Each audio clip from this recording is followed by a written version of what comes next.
Praise allot. అందరికీ వందనాలు. అందరూ ఎలా ఉన్నారు? బాగున్నారు కదూ?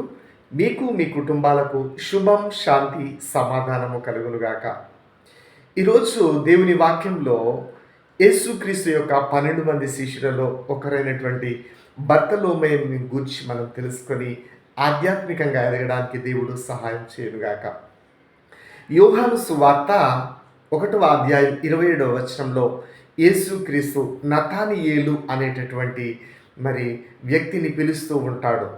ఈ నతానియేలే చూడండి, మత్తయి సువార్త 10వ అధ్యాయంలో యేసుక్రీస్తు ఏర్పరచుకున్నటువంటి 12 మంది శిష్యులకు అధికారం ఇచ్చి ఉన్నాడు కదా.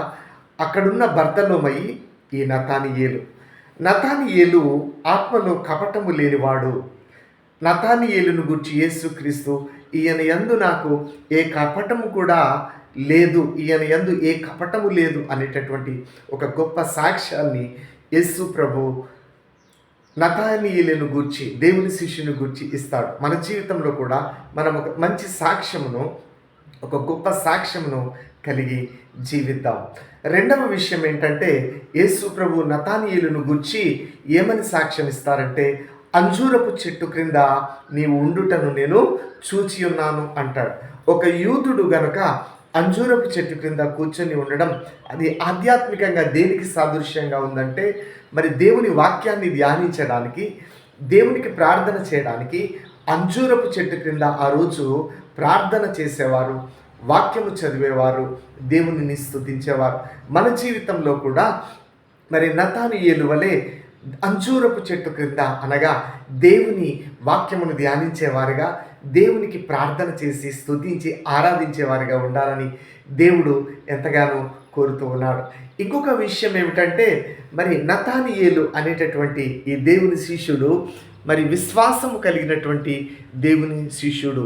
చూడండి, యేసుక్రీస్తు నిజమైన దేవుడని తన హృదయంలో విశ్వసించి, నీవు దేవుని కుమారుడవు అని ఆయన ఒప్పుకున్నాడు అనమాట. యేసుక్రీస్తు దేవుడని ఒప్పుకున్నాడు. ఒకవేళ ఇంకా యేసుక్రీస్తును దేవుడని నువ్వు అంగీకరించలేదా, నువ్వు కూడా నీ హృదయమందు విశ్వసించు, నోటితో ఒప్పుకో. నీవు అప్పుడు ఆయన రక్తంలో కడగబడి మారు మనసు పొందినప్పుడు నిత్య రాజ్యానికి మీరు వెళతారు. దేవుడి వాక్యము బహుగా దీవించునుగాక. నతానియేలు అర్మేనియా, ఇండియా దేశంలో పరిచర్య చేసినట్లుగా బైబిల్ చరిత్ర చెప్తుంది. మన జీవితంలో కూడా దేవుని పరిచర్య చేద్దాం, దేవుని సేవ చేద్దాం. ఉద్యోగం చేసినా, చదువుకున్న దేవునికి పరిచారకులుగా, సేవకులుగా ఉందాం, శిష్యులుగా ఉందాం. దేవుడి వాక్యం దీవించునుగాక.